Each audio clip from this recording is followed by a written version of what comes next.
threat has world on the edge. More trade wars on the cards?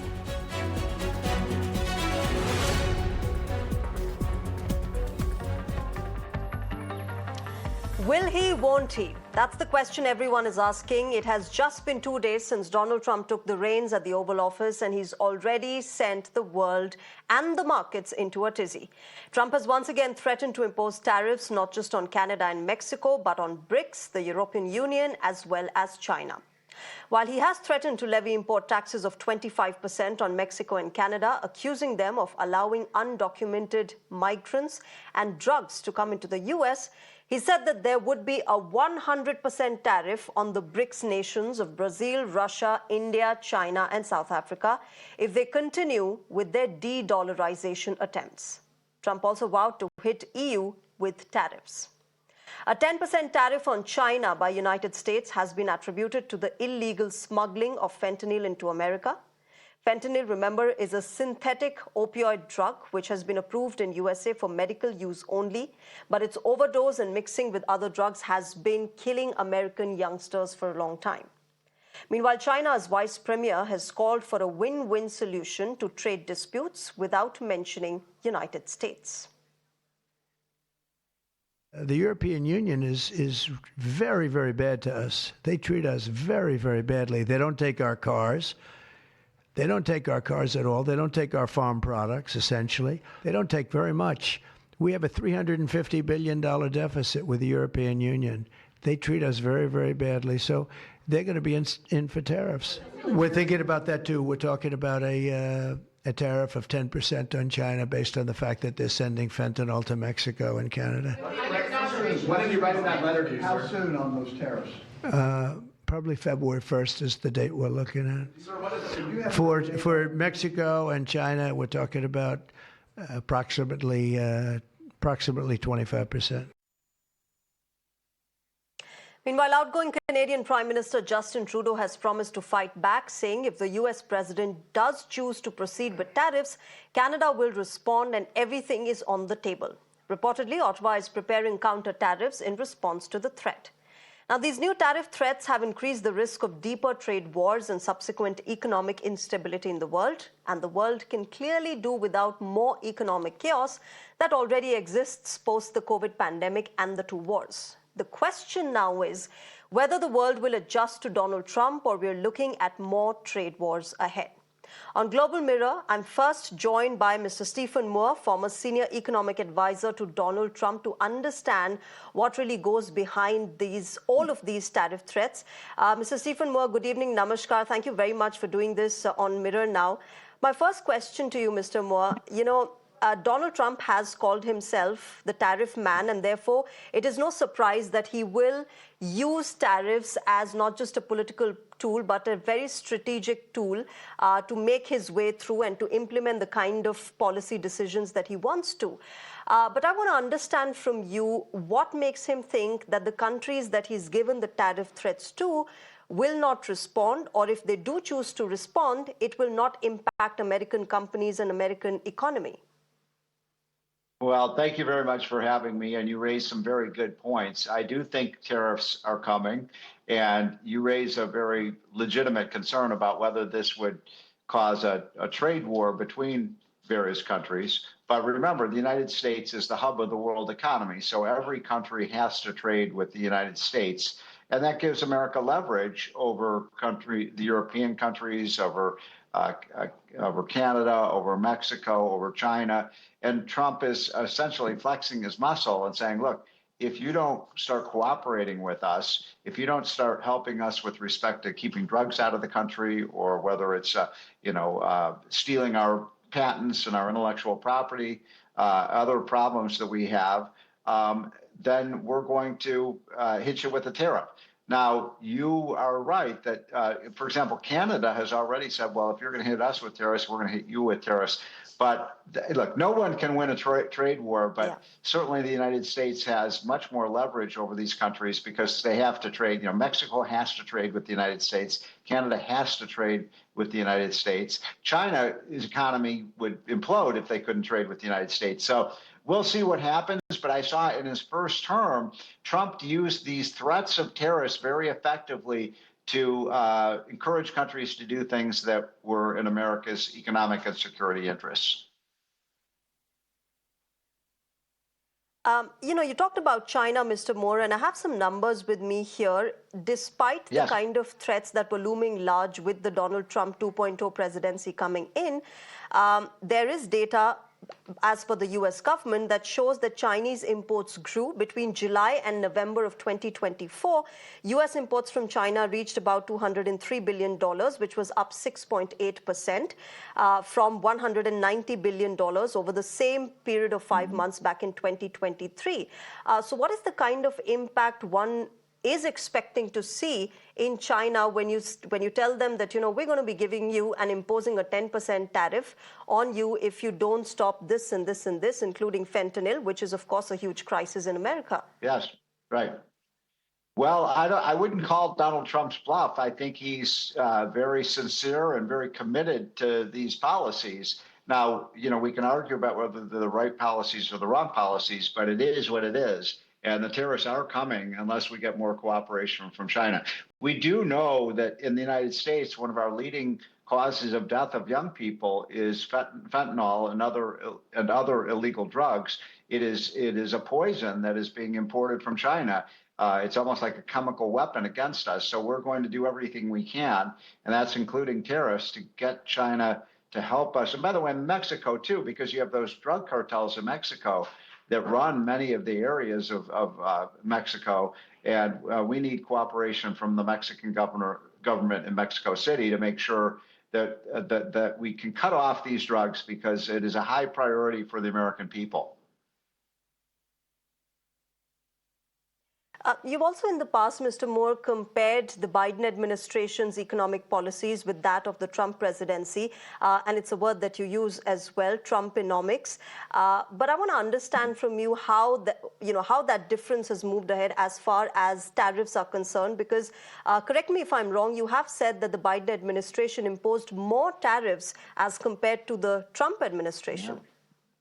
Yeah, that's a great point you're making, that actually when for all the hemming and hawing and the criticizing of Trump's tariffs, Biden kept in place a lot of those tariffs when he was president. And then he added additional tariffs on green energy and other things. So Joe Biden was far from a free trader himself. Look, I've talked to Donald Trump about this. He understands the virtues of free trade. He simply wants to make sure every country is playing by the rules. He wants to make sure that we have reciprocal trade. So if one country, look, most of these countries we're trading with have value-added taxes, as India does. And a value-added tax is simply a tariff that you pay when a good comes across the border from another country. We don't have a value-added tax in the United States. And so this tariff would be essentially like a value-added tax that would be paid when goods and services come into the United States. I want to make sure that your viewers understand that what Trump is talking about is lowering taxes on things that are made in the United States, made in Michigan or Ohio or Pennsylvania or California, but raising the tax on goods that are made in other countries. And so I do not believe that this will cause inflation, because you're lowering one tax while you're raising another. Which was what my next question was, Mr. Moore, that many economists say that this will raise inflation and this will impact Americans as well in their daily essentials. And you say that this is not something that's going to happen. Why do you say that? Well, because we didn't have any inflation when Trump has been president for 4 years. This is a unique situation where we already have a 4-year record of Donald Trump, and we have the lowest inflation rates ever. So if Trump's policies caused inflation, why didn't we have it in his first term? And the best way to assess this is to look at the real facts and what really happened. Now, if you were to impose tariffs and didn't cut other taxes, then I think that would cause an inflationary effect. But if you make things that are made in the United States cheaper for American consumers and things that are coming in from other countries more expensive, it balances out, and on average, prices will not rise. By the way, Trump has incredible supply side policies that will increase the productive capacity of the country. We're cutting taxes aggressively. We are massively increasing our American energy supply. We are deregulating our industry so they can produce more. And when you produce more goods and services, what happens to the price? They go down. So I'm not, look, in the short term, I am worried about inflation because Biden has left a big mess behind for Trump to clean up. But I think in the medium and long term, Trump will bring inflation rates down, not up. And in this entire process, my last question to you, Mr. Moore, then, Yeah. do you think, as many are speculating that there would be imminent trade wars ahead?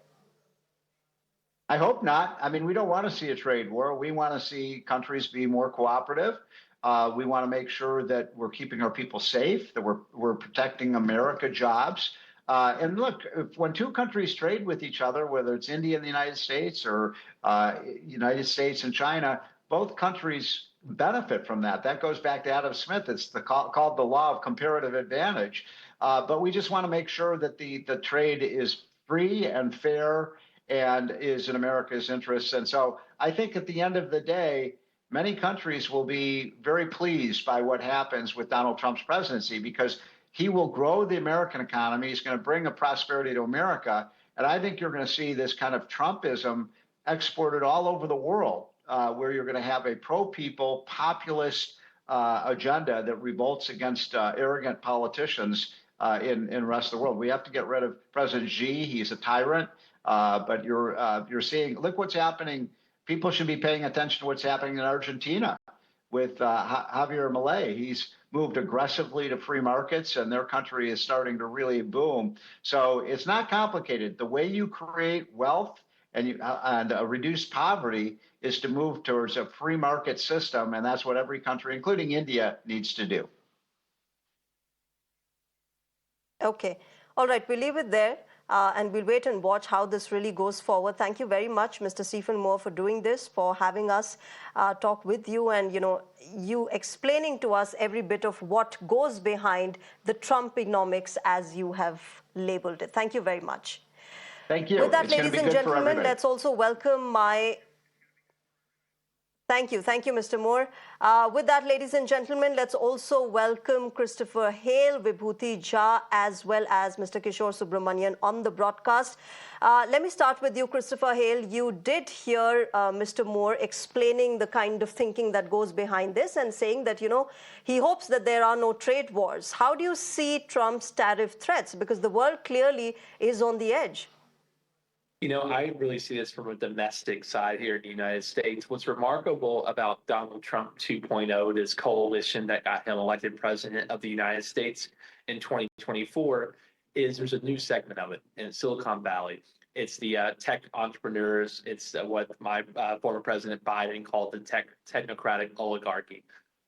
They do not support tariffs. They do not support they do not support what Trump might call fair trade or tariff economy. They support free trade through and through. So I am very intrigued to see what this does if February 1st comes and goes and these tariffs are in fact enacted on China, Mexico, and Canada, what it does to his coalition here in the United States. Because frankly, the margin that got him over the top in 2024, that left him losing in 2020, is against this. And so I think there might be some fissuring in the Trump coalition. Okay. So I want to hear what Elon Musk says in the coming days. I want to hear what Vivek Ramaswamy, I want to hear what the tech CEOs say in the coming days about these tariffs. They've been quiet on them. So I want to see if there is fissure and this actually comes to fruition here in the United States. If it does, this will be the first fraying of the Trump coalition after his inauguration. All right. Well, we do hope, at least here in India, that Vivek Ramaswamy speaks. He's already announced leaving Dodge just hours after Donald Trump was sworn in as the president. So let's see. But Vibhuti Jha, coming to you, Donald Trump has also instructed a review of the existing trade deals and to identify unfair practices with countries. What constitutes unfair practices? It's such a subjective thing. How would Donald Trump be describing and defining unfair practices? Thank you very much. The unfair thing is that the moment I'm not happy with the deal, it's unfair to me. And that's what is important. So see, United States, one thing people must remember, is a remarkably unique country where we live in. 90% of the US economy is in private sector. The government is not in the private sector. So what happens is the economy, as it grows in the private sector, efficiency of capital, having some modicum of control and regulation is required. Otherwise, things can go haywire. So what has happened is the government keeps its Okay. hands off. But dealing with the intra-governmental matters, United States will have to consider tariff as a tool. It's used globally. As a student of international banking and finance and a student of economics, I can tell you the tariff is always used to protect domestic industries, manufacturing industries, against overpowering capacities of bigger powers, bigger economies. And that's the reason why countries impose tariff to protect and defend their own local industry. Remember one thing, United States is not a manufacturing nation in the world the way we knew once upon a time, because it has bartered away its economic might to Canada, to Mexico under NAFTA, to many multilateral trades in which US has been behaving and acting Okay. and meaning to be the big brother. My technology will help you grow. Okay, I'm going to relax more of it because the United States is the largest consumer nation in the world. But now what is happening is, as you heard Mr. Trump say after his inaugural and in many executive orders that he signed, he said, we built the Panama Canal. And now we gave them away at a nominal rate of $1. We purchase price only to be imposed the Okay. maximum rates for US ships going through that. That's not okay. Likewise, Canada can export Okay. its milk and eggs to America, but America, if it exports milk and egg to Canada, you have massive tariffs on that. So for example, he asked Germany, I'm importing all the German cars to America, but you are imposing heavy tariffs on American cars in this one. So this is unfair trade practices. So he is trying to say Okay. that, hey, either you Okay. relax or I'm going to impose tariffs. The other part which is very important to understand Okay. in relation to tariff, just one last minute I wanted to add here, is that like in India, people were buying BMWs and Mercedes and Bentleys in India, paying the 3 times the market price, the sticker price of showrooms in Park Avenue and Madison in Manhattan, 3 times. So if Indian people are willing to pay 3 times the price of these luxury cars, let them pay. Government enhances the revenues. But in this American context, Okay. Trump is trying to make America a manufacturing nation again. And that's why he is redrawing the lines, because Okay. manufacturing is where Okay. the soul of a nation lives. I had opined Sure. in 1991 as well. By bartering Absolutely. away And that manufacturing is how the capacity. economy yeah, that is how the economy is strengthened and it works upon. But let me get Exactly. in our financial expert on this, Kishore Subramanian. It all boils down to you now explaining to us what we can expect in the next few weeks, because political representatives have their own viewpoints and, they have their own agendas to push. But then you help us understand what we are bracing ourselves for in the next few weeks with these tariff threats, not just on Canada and Mexico, but on China, on BRICS nations, on Russia, all, multiple countries included. Okay, so the first point you need to remember is that Trump came on the bogey of MAGA, so making America great again. So the first point is that some part of what he promised on MAGA, he has to live up to. So I'm surely thinking Trump is not very pro-China, so he is going to get that part that China will be imposed with tariffs. But remember one thing, we are a globally connected economy in the world. We cannot be isolated. Trump cannot say that unilaterally I impose tariff, to hell with your imports or export. Because as much as India is dependent on its export being America, one of the key areas like IT, remember America is also dependent on India for many, many things. India is the largest market globally. We are the most populated country in the world. So unilateral imposition of tariffs, whether it is on India, whether it is on BRIC, because brick for brick, there will be response from every country. As much as Mr. Donald Trump has the rights to defend his country and make America great again, increase manufacturing, I think every country will have the right for their country and people will think my country first. So looking at the Trumponomics, which you call, I think the rhetorics and the actual will have a delta. I do not think it will be exactly what he promises. And I think there will be deals which will be cut. These are global deals which will be cut. There will be political overtones on what he speaks, but I don't think so. You remember last time that what happened? Trump promised too much of tariffs, Yes. but things settled down over a period. The second point, where I have a dispute with the first speaker who said, this will not have an impact on inflation. I disagree with that. It will increase American inflation. And let's understand one key factor of finance here. As far as the macroeconomics is concerned, we are in a very unique position in the globe. The interest rates have peaked all over the world, whether it is America, whether it is India. Now, if the interest rates are going down as per what Fed said it is going to do, and the softening happens, and at that time you impose tariffs, it will be a double-edged sword. It is not going to be working well for America. So yes, political overtones will be there. MAGA will be what he promised. I think where he will go very hard is on immigration more than tariffs.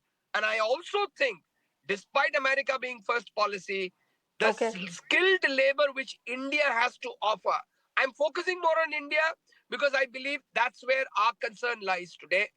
I think the skilled workers that we provide, and remember, every single large American global corporation is headed by an Indian. Yeah. So America cannot forget that. So we supply a lot of raw talent that is required. Though there may be a lot of immigration issues on H-1B Sure. and stuff like that, I think the fact of the matter remains that Trump may not be as aggressive as he is posturing. These are very early days into the presidentship. I hope the numbers will be less. BRICS will not be painted with a very high tariff.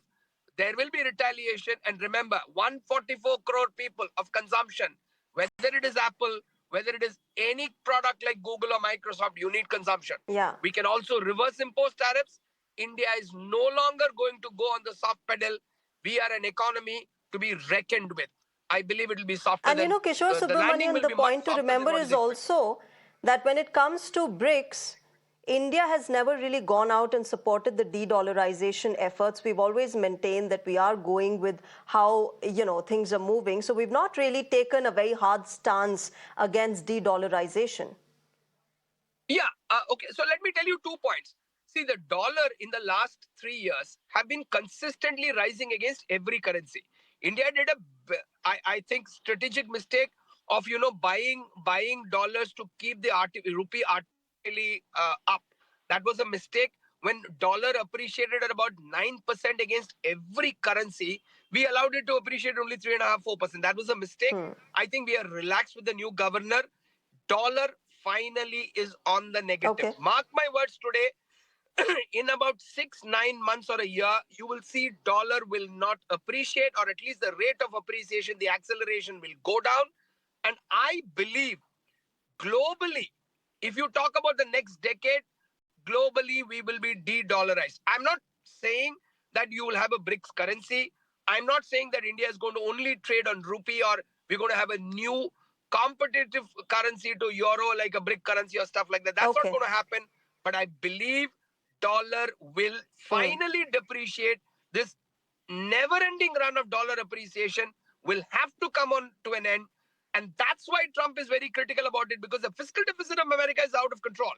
They are a debt-ridden economy. And remember, DOGE is supposed to bring that efficiency and reduce that expenditure, which is right out of it. And India being the world's fastest growing economy, I don't think so we need to be much worried. We have a lot to offer and we can stick to our stand. Okay, you do provide a ray of hope there and a sigh of relief for a lot of people who have been on the edge since these tariff threats came into that very statement of Donald Trump. But I'll have to leave it there. Paucity of time. Thank you very much to all of you gentlemen, Christopher Hale, Vibhuti Jha and Kishore Subramanian, for joining us on Global Mirror and sharing your perspectives. Thank you very much. With that, ladies and gentlemen, it's a wrap on Global Mirror. Thank you very much for joining us tonight. Up next is Neha Koshi with Beyond the Headline.